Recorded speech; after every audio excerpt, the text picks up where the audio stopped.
Hello, and welcome to this overview of the Hathaways historical romance book series by Lisa Kleypas. I'm Olivia, your new favorite resource for book recommendations you can easily screenshot, and you're watching Random Olive Reads. So, first off is a series overview. This series is about the Hathaway family. It was published between 2007 and 2010, and it follows the five Hathaway siblings over a period of many years.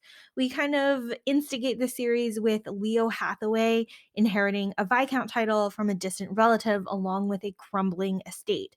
Now, this family has suffered through illness with their parents passing away, Leo's fiance passing away, and then one of their sisters surviving but still quite sickly.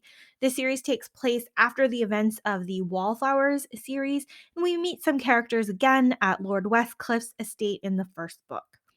So the first book is Mine Till Midnight, and we have Amelia Hathaway, who is the eldest sister to the Hathaway siblings, aside from oldest brother Leo, and she's kind of always in control and always taking care of everyone. Opposite her, we have Cam Rohan, who is the manager at Jenner's Gambling Club. We met him initially in Devil in Winter. He's half Romany and despises his own wealth. Now, Amelia and Cam first meet when she's in London searching for her brother Leo. When they part, Cam steals a kiss and a ribbon from her bonnet. Time goes on, they meet again when Amelia walks through her new neighbor, Lord Westcliffe's estate. And at this point, the Hathaways have moved into their new estate, Ramsey House, and find it in complete shambles.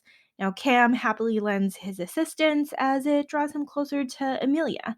The Hathaways are known to be an eccentric bunch without any social graces, despite Leo's sudden ascension to Lord Ramsey. And of course, the tragic backstory with their parents' death, scarlet fever, and then Amelia herself had a broken courtship, and then Leo's fiance who passed away. So it's important to keep in mind at this point in the story, Leo is completely heartbroken and just binge drinking and completely depressed because of his lost love. You'll see as the series goes on that he does slowly start to recover. The second book in the series is Seduce Me at Sunrise.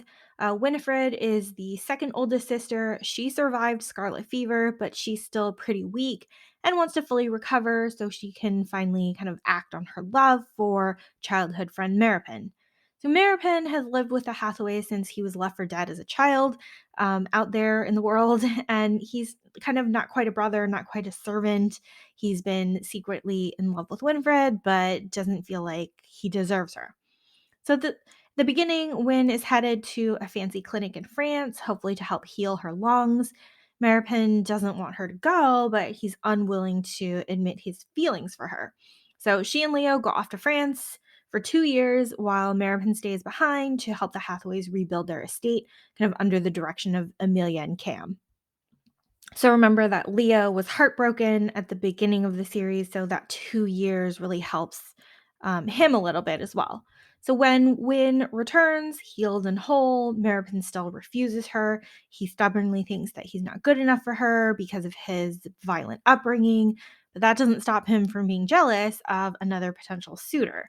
So the tragic backstories kind of continue with glimpses of Maripin's childhood, some mysterious connection between Maripin and Cam, and Leo's just still Leo.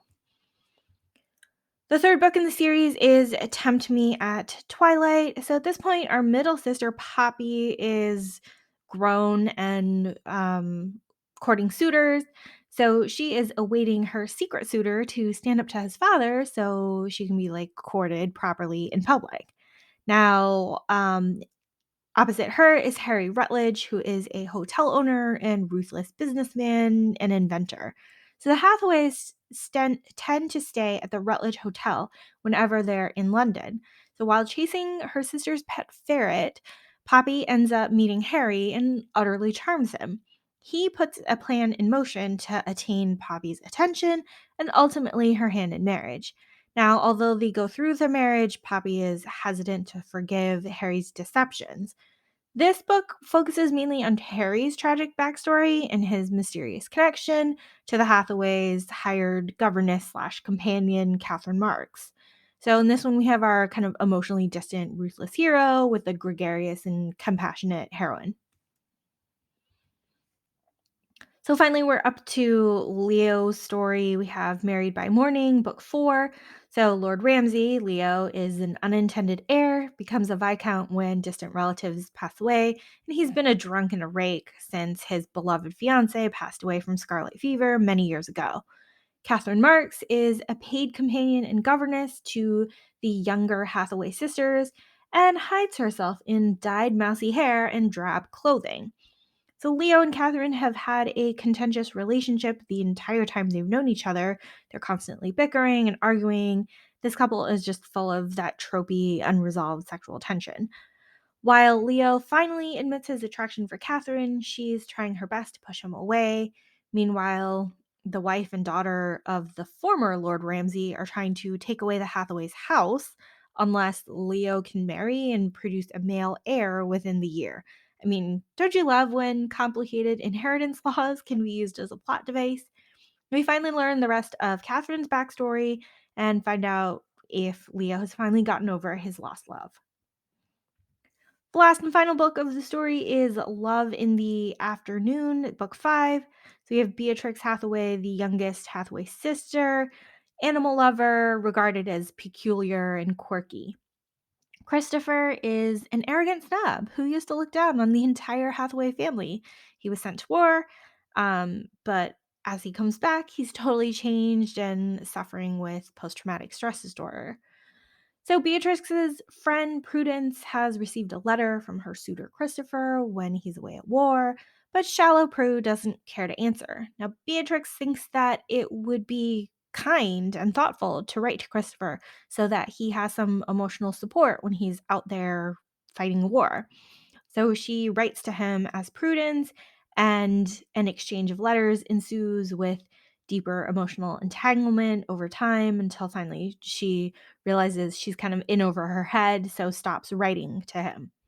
Now, most of the book deals with the time frame after Christopher returns. Now, he has completely fallen in love with the woman writing him letters and is disappointed when Prudence has a very different in person demeanor.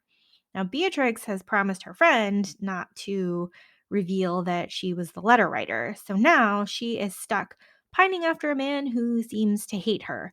Obviously, Christopher is completely skittish from the war and then realizes that Beatrix is very good at staying calm and comforting him. So that's kind of it for this series. It was mostly humorous and mostly entertaining. It fits right in between Wallflowers and the Ravenel series. You don't really need to read this one to understand the Ravenels, but still, it's nice to see whatever happened to Cam Rohan from Devil in Winter. Thank you so much for watching this video. Links to all of these books are in the description box. Like and subscribe so you don't miss future videos, and you can follow me on Instagram at randomolive.